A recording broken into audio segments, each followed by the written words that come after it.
African Writivism Festival 2014. We are launching the most important book in the world right now. Can everyone see the title?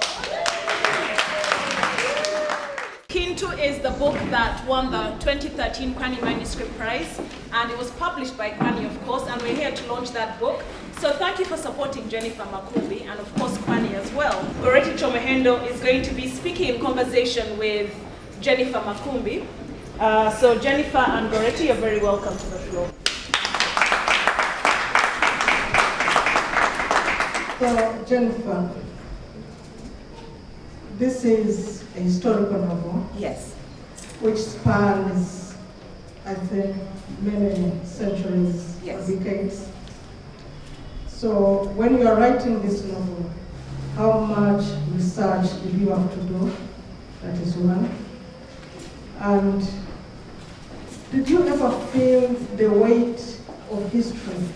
My novel starts in 1750, during Kabaka Kyabagu's reign. Now, I had to do the research about the Kabakas of Uganda. Those facts are actually facts. However, this history is not written. You won't find anybody who will say that this is the real history before Kabaka Mutesa, when the Europeans arrived. And this was fantastic because then I could recreate anew. I could reimagine fresh. So yes, we have the Kabakas as how they came to be Kabakas of Uganda, but what they do, and the people they interact with, and the women they marry, I took license to create anew, to make it a historical novel, but fictitious. A strong woman makes her husband strong. You don't overpower him. So you just push him ahead and make him feel strong. But yes, I have strong women, I can't help it. I mean, there've been strong women in my life, and I'm surrounded by strong women. I don't know how to create weak women. The women that I'm going to talk about are historical women. When you listen to Uganda's history, that is oral, the women are absent. So we know the Kabakas, how they fought for the throne, how they killed each other, how they did this, how they did that. The women are missing. Now, when I did my research, I found two women that are mentioned, but they are not mentioned properly. One of them was the Princess Nasoro, and where that name comes from, Nasoro, which is a very strong woman. Now, this woman was Kyabaku's sister. And one time, her brother was killed by the Kabaka at that time, and she and her brothers, she ran away and hid. But then while she was there, she decided to come back and fight. So she fought Kabaka Kabulu and killed him. And then she installed her brothers as kings. Now this is a fact. But I bet none of you have ever heard of these women.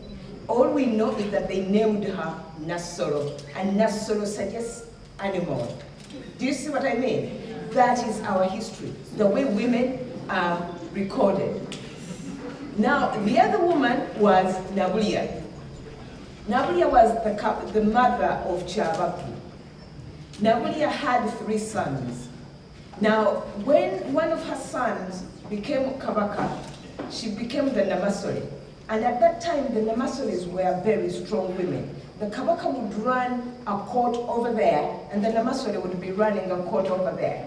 However, the Namasoles tried to hang on to their power. It's not started with Museveni. People have been hanging on to power, including women. And so when Nabulia's first son lost the power, she installed her second son.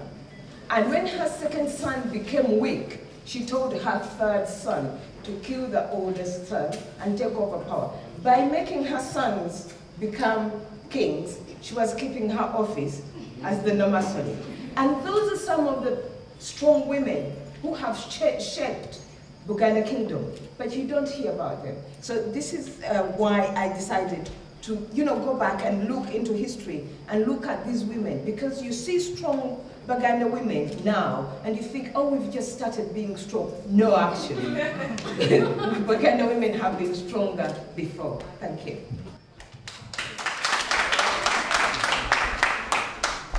Yes. Strong women, African women.